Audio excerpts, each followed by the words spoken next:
बताइए जिससे लगे कि पवन सिंह जीतेंगे, और अगर नहीं जीतेंगे तो क्यों नहीं जीतेंगे, कारण बताइए। ये सवाल किया है सिद्धांत पांडे ने। इसके अलावा भी बहुत सारे लोगों ने सेम इसी तरह के सवाल किए हैं कि क्या पवन सिंह काराकाट सीट से चुनाव जीत पाएंगे, क्या पवन सिंह का काराकाट सीट पर इतना बोलबाला है, क्या काराकाट सीट पर पवन सिंह को कोई पहचानता भी है, क्या पवन सिंह का पॉलिटिक्स में कोई अनुभव भी है, क्या सच में पवन सिंह जीत जाएंगे, और अगर जीत जाएंगे तो कैसे जीत जाएंगे, और अगर नहीं जीत पाएंगे तो क्यों नहीं जीत पाएंगे। ये सारे सवाल आए हैं मेरे दूसरे चैनल झंड जी एक्स्ट्रा पर, जहां पर मैंने पोस्ट किया था कि आपके मन में कोई सवाल है तो पूछ सकते हैं। तो जब सबसे ज्यादा सवाल पवन सिंह के ऊपर ही है तो मैंने सोचा कि चलो एक डेडिकेटेड वीडियो बना देते हैं, बाकी सवालों का जवाब हम कल दे देंगे। ओके इस बार बट बातचीत शुरू करने से पहले मैं आप लोगों को कुछ तस्वीरें दिखाना चाहता हूँ। विष्णु नारायण फ्रॉम राजस्थान, नरेंद्र सिंह बघेल फ्रॉम मध्य प्रदेश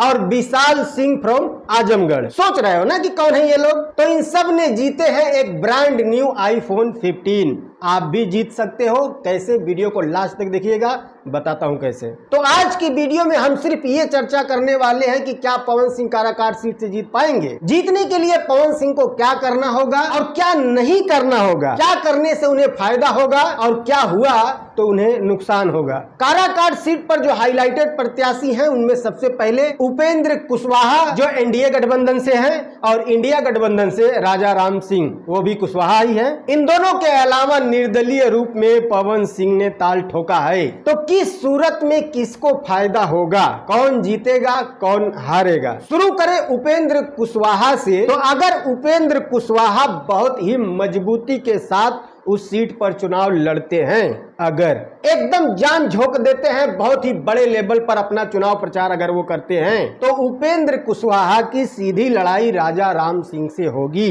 और पवन सिंह आएंगे तीसरे नंबर पर। यानी कि बहुत ही बुरी हार पवन सिंह को मिलेगी। बाकी पहले और दूसरे नंबर पर उपेंद्र कुशवाहा और राजा राम सिंह होंगे। उनमें से कौन पहले पे होगा इतना एग्जैक्ट नंबर नहीं बता सकते हैं, क्योंकि दोनों के वोटों का जो अंतर है वो बहुत ज्यादा नहीं होगा। 15 से 20 हजार के वोटों का अंतर रहेगा। तो उपेंद्र कुशवाहा भी जीत सकते हैं और राजा राम सिंह भी जीत सकते हैं, जो कि इंडिया गठबंधन के प्रत्याशी हैं। एनडीए गठबंधन के उपेंद्र कुशवाहा और इंडिया गठबंधन के राजा राम सिंह। फर्क समझिएगा।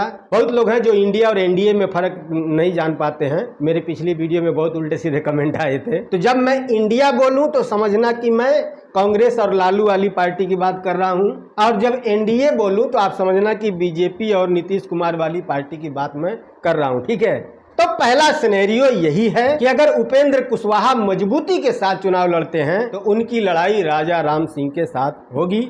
पवन सिंह तीसरे नंबर पे आएंगे और पवन सिंह बुरी तरह से हार जाएंगे। तो आपके मन में आया होगा कि ऐसे कैसे, बात करेंगे उसके भी बारे में, बहुत डिटेल में समझाऊंगा, चिंता मत करो। अब दूसरा साइड ये है कि अगर उपेंद्र कुशवाहा, नाम याद रखिएगा, कौन हारेगा कौन जीतेगा यही डिसाइड करने वाले हैं उपेंद्र कुशवाहा, हुकुम का एक का यही है, ठीक है ना। तो उपेंद्र कुशवाहा अगर थोड़ा सा भी ढीला पड़ते हैं और वो ढंग से प्रचार नहीं कर पाते हैं अपना, या फिर ढंग से अपनी बात जनता तक पहुंचा नहीं पाते हैं, जनता को कन्विंस नहीं कर पाते हैं, अपने पालड़े में नहीं खींच पाते हैं, ऐसी सूरत में पवन सिंह बहुत ही बम्पर वोटों से जीतेंगे। अब ऐसा कि अचानक से हार रहे थे तीसरे नंबर पर, अब अचानक से जीत रहे हो भी बम्पर वोटों से, कहा ना, बहुत बारीकी से समझाऊंगा। ठीक है, इसमें बहुत सारे इफ और बट है, मेरे पीछे पीछे आपको भी अपना दिमाग दौड़ाना पड़ेगा। ऐसा नहीं है कि भूजा बेच के सूत जाओ फिर बाद में उठो आंख में अरे ऐसे कैसे वो हार जाएगा, हाँ फलाना जीतेगा, तो फिर आपका कोई इलाज नहीं है। ठीक है, अब कुछ लोगों के मन में ये भी आ रहा होगा कि यार आईफोन वाली बतिया तो बताए नहीं, है ना। तो चलो सबसे पहले यही बता देता हूं कि आप कैसे जीत सकते हो आईफोन 15, वो भी सिर्फ 1 रुपया में। तो अगर आप क्रिकेट के असली फैन हैं तो अपने नॉलेज का जलवा दिखाओ, डिस्क्रिप्शन में दिए गए लिंक से डाउनलोड करो माई 11 सर्कल ऐप और अपनी टीम बनाओ 23 अप्रैल को होने वाले चेन्नई वर्सेस लखनऊ मैच के लिए। डाउनलोड करके गिव अवे कॉन्टेस्ट ज्वाइन करो और जीतो आईफोन 15। और इस कॉन्टेस्ट की एंट्री फीस सिर्फ 1 रुपए है। और ये कॉन्टेस्ट सिर्फ 23 अप्रैल वाले मैच के लिए वैलिड है और ये सिर्फ मेरे सब्सक्राइबर के लिए है। मेरे दिए गए लिंक से ही ये एक्टिव होगा। टूर्नामेंट के हर मैच में मेगा कॉन्टेस्ट ज्वाइन करो जिसका फर्स्ट प्राइज मिनिमम 1 करोड़ है। तो सोचो और कितने बड़े बड़े प्राइजेस होंगे। तो फट से जाओ, डिस्क्रिप्शन में दिए गए लिंक से डाउनलोड करो माई 11 सर्कल ऐप और मेरा कूपन कोड यूज करो मेक न्यू। तो डिपॉजिट करते ही आपको मिलेगा 20% एक्स्ट्रा कैश। तो मैंने तो अपनी टीम बना ली है क्योंकि माई 11 सर्कल 100% सेफ है। अब तो ये ऐप IPL के ऑफिशियल पार्टनर भी है। So make your team on my 11 circle for Chennai versus Lucknow now. खैर अब आते हैं मुद्दे पर। आपको तो पता ही होगा कि बिहार में जितने भी इलेक्शन आते हैं उन इलेक्शन में जितने भी वोट पड़ते हैं उनमें से ज्यादातर वोट जाति के नाम पर ही पड़ते हैं। किसी से छुपा नहीं है। हालांकि जाति धर्म के नाम पर हर जगह वोट पड़ते हैं बट बिहार में जाति के नाम पर कुछ ज्यादा ही वोट पड़ जाते हैं। तो काराकाट सीट का अगर जातीय समीकरण देखें तो कुशवाहा और कुर्मी यही 2 जातियां ऐसी हैं जो निर्णायक भूमिका में हैं। जिस तरफ ये करवट लेंगे वही जीतेगा। नहीं, संख्या बल यादवों का भी ज्यादा है बट वो निर्णायक भूमिका में नहीं है। बट कुशवाहा और कुर्मी ये दोनों मिल करके जिस तरफ बैठेंगे वही जीतेगा। तो क्या इस बार ये दोनों जातियां किसी एक तरफ बैठ रही हैं? एनडीए गठबंधन और इंडिया गठबंधन दोनों ने ही कुशवाहा प्रत्याशी उतारे हैं। पवन सिंह निर्दलीय चुनाव लड़ रहे हैं और उनकी जाति भी राजपूत है और काराकाट सीट पर राजपूत भी कम नहीं है। हालांकि निर्णायक भूमिका में वो भी नहीं है बट कम बिल्कुल नहीं है। लेकिन अगर इस सीट पर पवन सिंह नहीं आते तो राजपूत और ब्राह्मण इन दोनों का वोट किधर जाता? इक्का दुक्का छोड़ दिया जाए तो राजपूत और ब्राह्मण कभी भी आरजेडी के गठबंधन वाले प्रत्याशी को वोट नहीं देंगे। तो अगर पवन सिंह नहीं होते तो ये किसको वोट देते? उपेंद्र कुशवाहा को। ब्राह्मण और राजपूत ये बीजेपी के कोर वोटर हैं तो उस हिसाब से तो इनको अभी भी उपेंद्र कुशवाहा की ही तरफ जाना चाहिए, है ना? डायरेक्ट ना सही, इनडायरेक्ट वो बीजेपी के ही प्रत्याशी हैं। तो ब्राह्मण तो ठीक है, ब्राह्मण अभी भी वहीं जाएंगे उपेंद्र कुशवाहा की ही तरफ। लेकिन क्या राजपूत उधर जाएंगे? तो जवाब है नहीं। तो क्यों नहीं जाएंगे? उसकी वजह के लिए मैं आपको कुछ दिखाना चाहता हूँ। ये आप देख सकते हैं इस वक्त गुजरात, राजस्थान, उत्तर प्रदेश से लेकर के हिंदुस्तान के कई सारे कोनों में राजपूत बीजेपी के खिलाफ धरने पर बैठे हैं। और ये धरना आज से नहीं शुरू हुआ है, पिछले 1 महीने से ये चल रहा है। और राजपूतों के बहुत सारे संगठनों ने बीजेपी को बाइकआउट भी कर दिया है, बाइकआउट करने का संकल्प लिया है। अब आप सोच रहे होंगे कि क्या है ये सब। तो बता दूं कि गुजरात के एक बीजेपी के मंत्री हैं जिनका नाम है पुरुषोत्तम रूपाला। उन्होंने राजपूतों के बारे में कुछ इतिहास को लेकर के बहुत ही अभद्र टिप्पणी की है। पूरा खुल के नहीं बोलूंगा, बस यूं समझ लो कि उन्होंने कहा है कि राजपूतों ने मुगलों के सामने घुटने टेक दिए थे और मुगलों से अपनी मतलब घर की औरतों की शादी करवाई थी, इस तरह से। तो इससे राजपूतों की भावनाएं आहत हुई हैं। इसको लेकर के बहुत बड़े बड़े विरोध प्रदर्शन भी हुए। बीजेपी से ये कहा गया कि इनको हटाइए, लेकिन फिर भी बीजेपी ने इस बार भी इनको ही टिकट दिया है, पुरुषोत्तम रूपाला को, जिन्होंने राजपूतों का अपमान किया था। अब कई सारे राजपूत संगठन के कई सारे नेता जब वहां गए उनका विरोध करने के लिए पुरुषोत्तम रूपाला का, तो उन लोगों की पगड़ियां तक उछाल दी गई। राजपूत नेताओं की बहुत बेइज्जत किया गया, ढकेला गया, दौड़ाया गया, बहुत कुछ हुआ।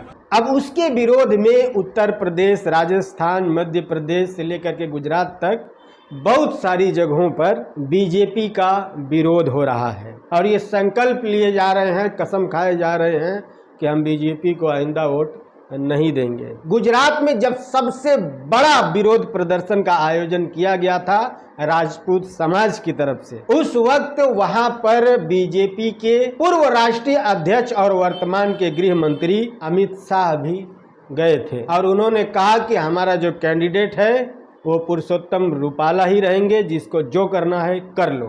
बस इसी बात पर राजपूत समाज भड़क गया है। तो इस वजह से काराकाट में भी बहुत सारे राजपूत ऐसे होंगे जो एनडीए गठबंधन के प्रत्याशी को वोट नहीं देंगे। तो जो राजपूत वहां से कटेंगे वो कहां जाएंगे? पवन सिंह के पास।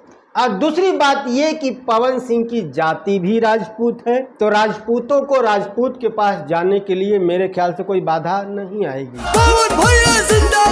अब आते हैं कुशवाहा समाज के ऊपर। कुशवाहा समाज में अभी भी उपेंद्र कुशवाहा की तगड़ी पकड़ है। इसीलिए मैंने कहा ना कि अगर उपेंद्र कुशवाहा ने जी जान लगा करके अगर अपना चुनाव प्रचार किया और शायद एक आध दो बार मोदी जी भी वहां पहुंच जाएं रैली वैली करने के लिए, तो लड़ाई किसके साथ होगी? इंडिया गठबंधन के राजा राम सिंह के साथ। वो भी कुशवाहा ही हैं। थोड़ी बहुत कुशवाहा समाज में उनकी भी पकड़ तो होगी ही होगी। दूसरी बात कि वो आरजेडी के गठबंधन से हैं, तो यादव समाज का भी वोट उनको मिलेगा। राजा राम सिंह की बात कर रहा हूं मैं।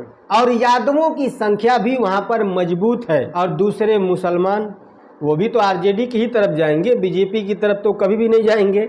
हाँ, हो सकता है कुछ इक्का दुक्का कट के पवन सिंह की तरफ आ जाएं, कुछ इक्का दुक्का बीजेपी की तरफ भी जा सकते हैं, लेकिन ज्यादातर मुसलमानों का वोट इंडिया गठबंधन की तरफ ही जाएगा। तो राजा राम सिंह और उपेंद्र कुशवाहा, इन्हीं दोनों लोगों के बीच में लड़ाई तगड़ी हो जाएगी और पवन सिंह तीसरे नंबर पे चले जाएंगे। तो पवन सिंह को करना ये होगा कि ऐसा माहौल बनाना पड़ेगा जिससे लोगों के मन में ये आए कि पवन सिंह और राजा राम के बीच में लड़ाई है। उपेंद्र कुशवाहा को गेम से आउट करना पड़ेगा, तभी पवन सिंह जीत पाएंगे। जब ये माहौल बनाने में आप कामयाब हो जाओगे ना, तो कुशवाहा और कुर्मी का वोट बटेगा। जब उन्हें लगेगा कि माहौल पवन सिंह और राजा राम सिंह के बीच में है, तो वो थोड़े असमंजस की स्थिति में आएंगे, भैया जाना किधर है, उपेंद्र सिंह तो जीत ही नहीं पाएंगे। तो वोट उनका बटेगा, कुछ राजा राम सिंह की तरफ जाएगा, कुछ उपेंद्र कुशवाहा की तरफ जाएगा, कुछ आपकी तरफ आएगा। तो राजपूत वोट, कुछ कुशवाहा वोट और कुछ कुर्मी का वोट लेकर के आप आराम से जीत जाओगे। लेकिन अगर उपेंद्र कुशवाहा मैदान में तगड़े तरीके से आ गए तो वोट बटने नहीं देंगे और कुर्मी और कुशवाहा एक तरफा वोट पड़ेगा उपेंद्र कुशवाहा को। कुशवाहा और कुर्मी का जो वोट है वो उपेंद्र कुशवाहा की तरफ जाने की वजह क्या है पता है? पहला तो उनकी जाति, दूसरा बीजेपी। कुशवाहा और कुर्मी का ज्यादा वोट बीजेपी को जाता है कहीं पर भी, और उनके पास तो दोनों हैं। कुशवाहा समाज का कैंडिडेट है और वो कैंडिडेट बीजेपी का गठबंधन वाला है, तो वो पवन सिंह की तरफ क्यों जाएगा जब उसको एक ही जगह दोनों मिल रहा है? तो वही बोल रहा हूं ना, उसके लिए आपको उपेंद्र कुशवाहा को मैदान से आउट करना पड़ेगा, तभी कुर्मी और कुशवाहा आपकी तरफ आएगा, अन्यथा ठन घोपाला है। और अगर उपेंद्र कुशवाहा को चुनाव जीतना है तो उनको मजबूती से लड़ना पड़ेगा, थोड़ा सा भी कहीं ढीला नहीं होना है। थोड़ा सा भी ढील अगर दिए तो पवन सिंह बाजी मार जाएंगे। और राजा राम सिंह के लिए भी यही कंडीशन है कि उनको कुर्मी और कुशवाहा में से वोट खींचने पड़ेंगे। हालांकि इंडिया गठबंधन के जो प्रत्याशी हैं वो पवन सिंह के आने से पहले तक ठीक थे, पवन सिंह के आने के बाद उनका गेम थोड़ा बिगड़ता हुआ नजर आ रहा है। मुझे लगता है पवन सिंह के आने के बाद उनको हटा करके इंडिया गठबंधन की तरफ से किसी यादव को खड़ा करना चाहिए था। पप्पू यादव निर्दलीय लड़ रहे हैं चंपारण से, शायद ना, क्या जरूरत थी? या कांग्रेस के टिकट पे, आरजेडी के टिकट पे वहीं से लड़ा दिए होते, जीत जाते। मैं लिख के देता हूं। तो कुल मिला के बात यह है कि कोई किसी से कम नहीं है, जरूरत है थोड़ी सी रणनीति की। जिसकी रणनीति भारी पड़ेगी पलड़ा उसी का भारी होगा। अगर कुर्मी और कुशवाहा बटते नहीं हैं तो लड़ाई उपेंद्र कुशवाहा और राजा राम सिंह के बीच होगी, और अगर कुशवाहा और कुर्मी बट जाते हैं, उनका वोट बट जाता है, तो लड़ाई उपेंद्र कुशवाहा और पवन सिंह के बीच होगी। तो ये था मेरा एनालिसिस। अच्छा लगा तो लाइक कर देना, और आप अपनी राय भी कमेंट में बता सकते हैं कि आपको क्या लग रहा है, कौन जीतेगा। और उसके अलावा डिस्क्रिप्शन में दिए गए लिंक से डाउनलोड करो माई 11 सर्कल ऐप, मेरा कूपन कोड यूज करो 20% एक्स्ट्रा कैश के लिए, और सिर्फ 1 रुपए में iPhone 15 जीते। उसके अलावा यहाँ पर फर्स्ट प्राइज जो है वो पूरे 1 करोड़ रुपए का है। तो मेक योर टीम नाउ। हम मिलकर अगली वीडियो में, तब तक के लिए बाय।